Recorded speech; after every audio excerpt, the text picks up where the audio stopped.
Hope everybody's doing well today. This episode is part of a new segment called My Problem With.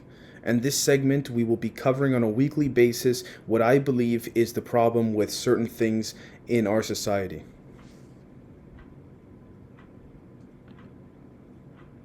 All right, welcome to the My Problem With segment, which we will be releasing every Sunday, so you can expect this on a weekly basis. Now, this Sunday's topic is education. I've got a real problem with the education system, specifically the modern one, and specifically post secondary education in the Western world. It all starts from the shift of people choosing uneducated laboring jobs, transferring over to jobs which required education in much higher numbers, and this shift was fucking huge following the Industrial Revolution. That's just a fact. The shift stemmed from the motivation away from labor into other sectors, and for this reason, the academic threshold required to hold jobs which require education is abundantly increased over time as this shift continues to progress. This is why you see people nowadays with master's degrees working jobs in which they're overqualified. Essentially, the value of education becomes diminished as the masses become more and more educated. And I'm not saying that it is important for people to become educated, because it absolutely is. But the real issue is the implications of mass education. As with many things in modern society, education has become a competition. It's very simple. A simple bachelor's degree at one point in time used to actually be a serious point of differentiation in the job market, whereas it seems today it has become somewhat of a prerequisite, and other forms of differentiation are absolutely required, hands down. These other forms of differentiation look to add some prestige, whether that be in the form of more desired programs, degrees, or more prestigious schools altogether. Now, as you would expect, these differentiating factors come at the price of much more competition. Students from across the world come to North America for the prestige of Western education and compete against domestic students. Now, here's the other thing. Over time, this increase in competition leads to higher standards of education that must be held by the institutions. This may seem complicated, but I'll explain. Although the curriculum hasn't been altered in any measurable fashion, the testing difficulty must become more difficult to account for the higher levels of competition. Now, we'll use the example of an arbitrary but prestigious degree. So, to become accepted into the program, a certain grade point average is required, and as competition increases, if the required grade point average for the course is not increased, the pool of applicants capable of meeting those requirements becomes significantly greater. And so, although this may seem like a positive thing to be taken from from the situation entirely, it certainly isn't.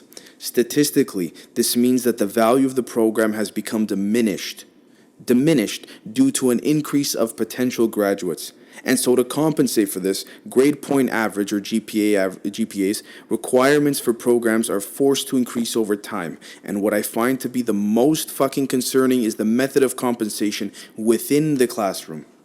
In the majority of Western education classes, students are graded against the average of their peers. The main thought behind this concept is to manage the difficulty of the testing against the distribution of students in order to create more fairness amongst the classroom. But the common distribution used is the bell curve, where the majority of students find themselves earning a modest grade and smaller subsets of students perform worse or better than the average, forming the shape of a bell, hence why it is called the bell curve. Now, the problem in today's day and age, because of the increased competition in the education system, is that in the same way acceptance averages must be shifted to compensate for competition, so does that of the classroom grading. So, in essence, the higher average grade seen by students, the lower the value of the fucking degree, because it inherently speaks to the fact that the difficulty on average has decreased. All right? And so, another way educational institutions have attempted to maintain the value of their services is to increase the difficulty of testing in the classroom to keep class averages in place. To someone outside of this sector, this may seem like a great thing.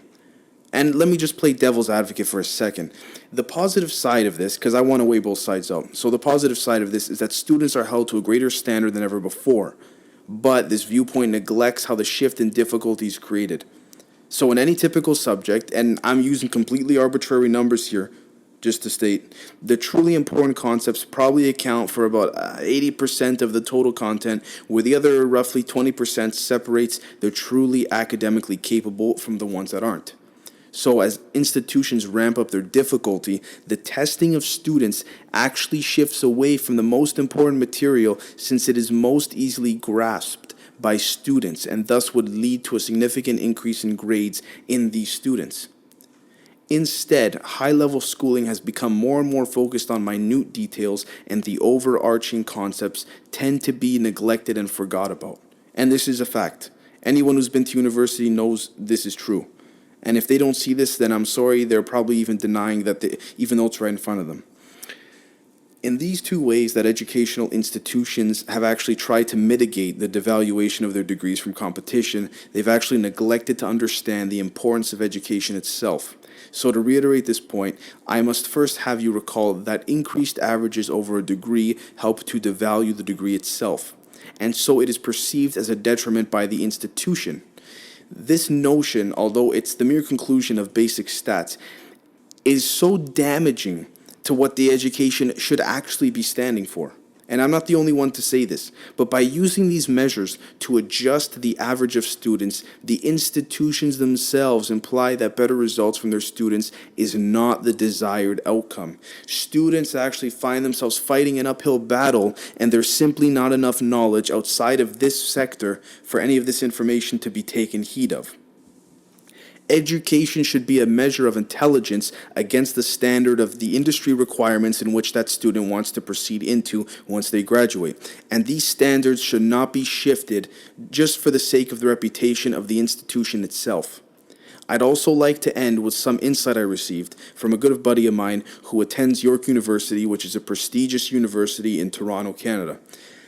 He said that the most practical study habit he's used in his time in university, believe it or not, is to actually neglect the core concepts of the course and to focus on the smaller details, since the core concepts are always almost omitted or scrapped from the testing itself. And quite frankly, I can't state that enough, because this is just a scary thing to think about. So, what this ends up manifesting into is students who progress through a degree, believe it or not, with less knowledge about the foundations of their degree. I want to repeat that, less knowledge about the foundations of the degree that they're actually working for. And yet a plethora of just trivial bullshit that won't help anyone in the real world. And that's the problem. It seems as though it's being propped up on complete horseshit, and that is a sad thing to see. And so, to conclude, overall, this is my opinion, which I guess tends to be a pretty strong opinion on the current education system, specifically in the Western world, but I felt that it has to be said.